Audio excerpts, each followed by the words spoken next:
The Madre Fire is burning on the San Luis Obispo and Santa Barbara County lines right along the 166. Northwest winds throughout the afternoon and evening are going to be pushing that fire towards Cuyama and to the south towards Santa Barbara County, but we'll be keeping you updated on the conditions of the fire and highway impacts here on KEYT.com. It's been very dry and warm throughout the day as that fire was burning, 90-degree temperatures in that area, and I am tracking warmer weather into our extended forecast. So here's what I'm tracking for the rest of the region. Even though today we have below normal conditions and sundowners returning for the evening tonight, temperatures are going to stay steady for us on Thursday, still tracking onshore flow mostly from the northwest again tomorrow.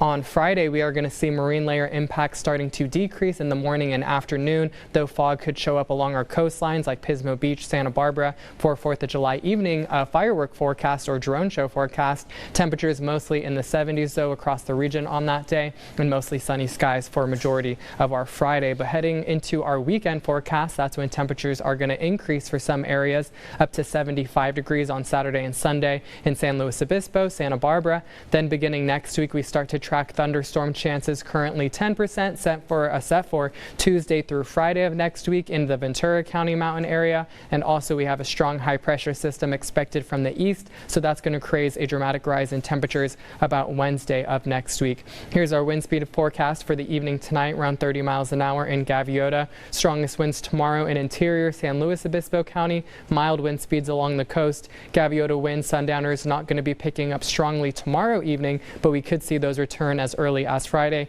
or also later into the weekend. And then we have moisture coming from down south, so that has already created thunderstorm activity in the southeast part of the state of California, also in Nevada and Arizona earlier this morning and into the afternoon, so it's warm and rainy in those areas. Here's a look at Hurricane Flossie. Is as of this afternoon, a Category 2 hurricane. It was a 3 last night, but by Friday it will start to break down to a low pressure system, but we will still see impacts in that from that system all the way through next week. So after that system starts to fall apart, we can see this cloud coverage and moisture getting pushed towards Southern California, and we could even see some unstable weather activity in our interior area, similar to the impacts from Tropical Storm Alvin. Though we had very light thunderstorm chances during that tropical storm, we did end up seeing them in the Santa Barbara County mountain range around that time at the end of May, so it is possible to see that for next week. We'll be keeping you updated on that also.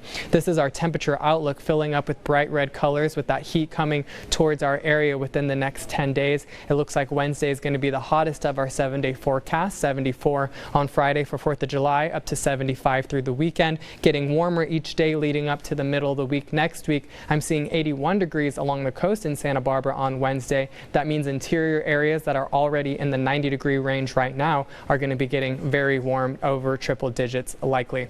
72 tomorrow in Santa Barbara, Montecito, and Goleta. Up north, we're not seeing much change in our temperatures across the region, very similar to what we experienced today. 70 in Santa Maria, 71 in Orchid, around 80 in Santa Ynez, already 90-degree temperatures in some of our local valleys. 73 San Luis Obispo, 73 Avila Beach also. On the coast in Ventura County, 71 will be rising up to near normal this weekend for the holiday weekend and getting much warmer next week.